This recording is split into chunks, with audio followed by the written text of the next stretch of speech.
সজিনাৰ তিনিবিধ ৰন্ধন প্ৰকৰণ আহিব আপোনালোকৰ মাজলৈ। আজি প্ৰথমবিধ ৰন্ধন প্ৰকৰণ লৈ আনিম। প্ৰিয় দৰ্শক, জনাসকলে জানে যদিও শিকাৰুসকল উপকৃত হ'ব বুলি ভাবিয়েই সজিনা কেনেকৈ ৰান্ধি খালোঁ সেই ভিডিঅ'টোলৈ আপোনালোকৰ মাজলৈ আহিছোঁ। আশা কৰিছোঁ ভিডিঅ'টো সম্পূৰ্ণৰূপে চাব।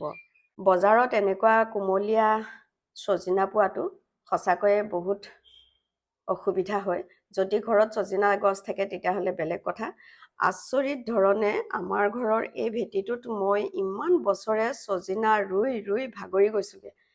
সজিনা হয়, নোহোৱা নহয়, তাৰমানে মজবুত হ'বলৈ নাপায়। তেনেকুৱা সময়তে সেই কাম কৰা মানুহ আহেই নহয়, চৌপাশটো ঠিক কৰিবলৈ বা মিস্ত্ৰী কাম, কিবা কিবি ঘৰৰ কাম। তেতিয়া গছজোপা লৰাই দিলে আৰু শেষ আৰু। যেতিয়াই বিচাৰি পায় এগাল সজিনা কিনি আনে।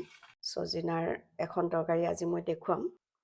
ৰান্ধিবলৈ ইমানখিনি সজিনা যিহেতু নালাগে, এইখিনি তিনিবিধ ৰন্ধন প্ৰকৰণ হ'ব।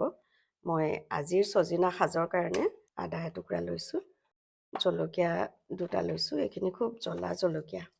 পিঁয়াজ এটা লৈছোঁ, নহৰু লৈছোঁ এটা। একেবাৰে কোমলীয়াখিনি বাছি ল'ম।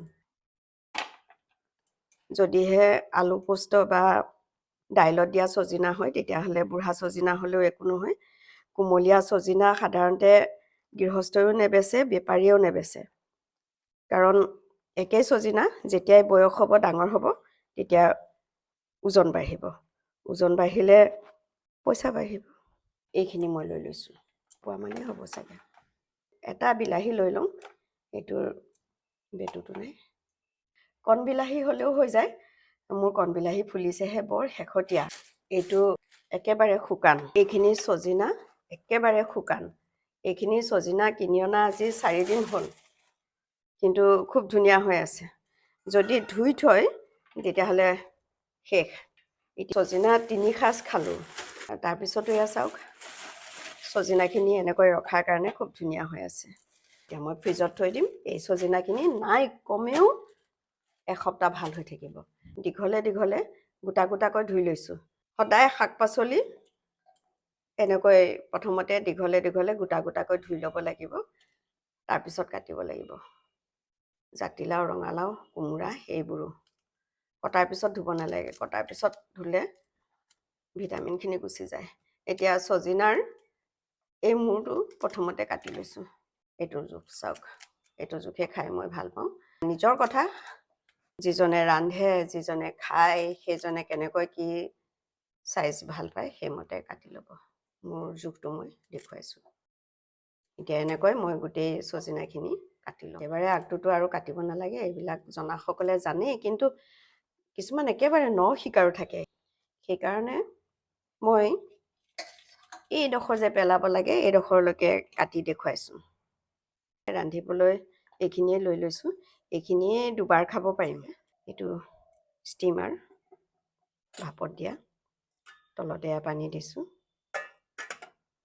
এটা নহৰু ধুই বাকলিয়ে চাকলিয়ে দি দিছোঁ, আৰু এটা বিলাহী। কোমলীয়া সজিনা কেইডাল 5ডাল লৈছোঁ।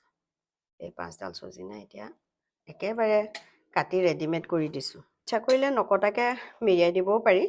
গাজৰ দুটাও চুচি দি দিছোঁ, বাকলি গুচোৱা নাই। এওঁ খাব গাজৰ, এওঁ সিজোৱা গাজৰ খাই ভাল পায়, আৰু আমাৰ বৰমইনায়ো ভাল পায় সিজোৱা গাজৰ। ঢাকি দিছোঁ 20 মিনিট। এনেকৈ ঢাকি ৰাখিম। গেছটো কমাই দিছোঁ। এইখিনি সময়তে বাকী যিমান দৰকাৰ সজিনাৰ তৰকাৰীখনৰ কাৰণে পিঁয়াজ, আলু, মছলা গোটেই কামখিনি মই কৰি ল'ম। আৰু ভাতৰ চাউল, দাইল নেৰান্ধো, এইফালেদি সজিনাহে ৰান্ধিম, হৈ যাব। এইফালে সিজিবলৈ হৈছে, আৰু যেতিয়াই সজিনাৰ ৰং সলনি হ'ব তেতিয়াই সিজিব। এতিয়া ঢাকি দিছোঁ। এইবোৰ গোটেইবোৰ ৰেডি। এইখিনি জিৰা, এইখিনি জালুক, এয়া নহৰু, আদা।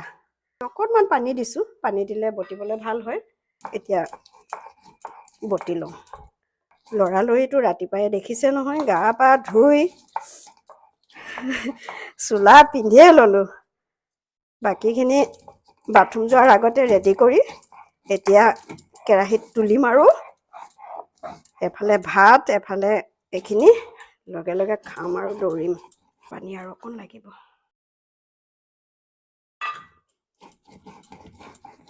এইখিনি তেল পকিছে। তেল কিমান খাব নিজৰ লগত কথা, কিন্তু কম হ'লে ভাল হয় স্বাস্থ্যৰ কাৰণে। মই এতিয়া তেলখিনি ভালদৰে কেৰাহীটোত অকণমান বুলাই লৈছোঁ। পিঁয়াজখিনি দি লৈছোঁ। আদা, নহৰু, জালুক, জিৰা এইখিনি দি দিছোঁ। নিমখ, হালধি, আচাৰৰ মছলা। আচাৰৰ মছলাখিনি দিছোঁ অলপ সুগন্ধিৰ কাৰণে আৰু ভাল লাগে।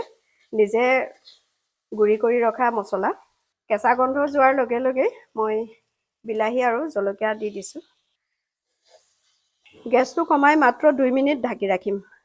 তেল বিৰিঙিছে। ঘৰৰ আলু, সেইকাৰণে কেইবাবাৰো ধুই লৈছোঁ, কিন্তু বাকলি গুচোৱা নাই। আলুখিনি অলপ মিহলাই ভাজি লৈছোঁ। 1 মিনিট ঢাকি ৰাখিম, বেছি সময় নহয়, মাত্ৰ 1 মিনিট। 1 মিনিট হৈ গৈছে।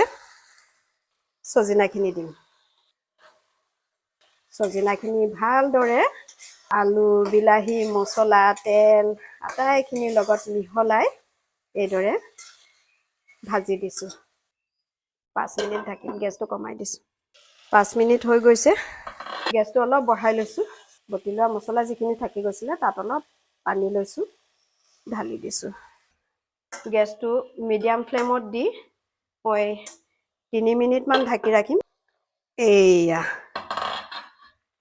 তৰকাৰী হৈয়ে গৈছে। গেছটো অলপ বঢ়াই লৈছোঁ। এয়া চাওক, চজিনাখিনি ৰং সলনি হ'ল। ৰং সলনি হ'ল মানেই সিজিলে। এয়া দেখিছে, সিজিলে।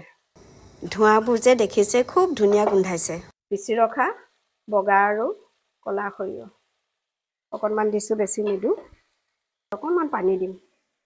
এইখিনি দি দিছোঁ। সৰিয়হ কিমান খাব নিজৰ লগত কথা। এইখিনি চজিনা সিজোৱা পানীখিনি এইখিনি প্ৰথমতে দি লওঁ। উতলা পানী অলপ দি দিছোঁ। চজিনাখিনি ডুব যোৱাকৈ জোল খাই মই ভাল পাওঁ আচলতে। ভালদৰে 5 মিনিটমান উতলিবলৈ দিম। ঢাকি দিছোঁ আৰু গেছটো এতিয়া বঢ়াই দিছোঁ। এইফালে তৰকাৰী হৈ গৈছে। ধনিয়া নাই, ঘৰতো নাই, কিনাও নাই।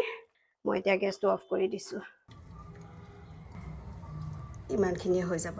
আঙুৰ কেইটামান লৈ লৈছোঁ। এইখিনি সিজোৱা চজিনা, পানী টেঙাখিনি মই অকণমান জোল দি আলু এটুকুৰা দি পিটিকি ল'ম। লগত থাকিব এই জলকীয়া। জলকীয়া কিনা জলকীয়া, ঘৰৰ জলকীয়াকেইটা 2-এটা পোক ধৰিছে, কাইলৈ মানে ছিঙিম।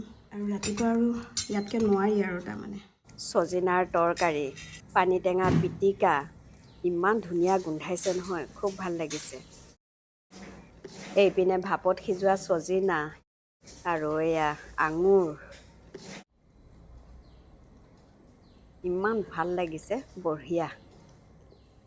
প্ৰিয় দৰ্শক, ভিডিঅ'টো যদি ভাল লাগিছে তেন্তে লাইক কৰক, শ্বেয়াৰ কৰক আৰু মতামত দিয়ক। আপোনালোক কুশলে থাকক। আকৌ লগ পাম নতুন এটি ভিডিঅ'ৰে। আজিলৈ মই ৰূপাঞ্জলিয়ে বিদায় ল'লোঁ। নমস্কাৰ।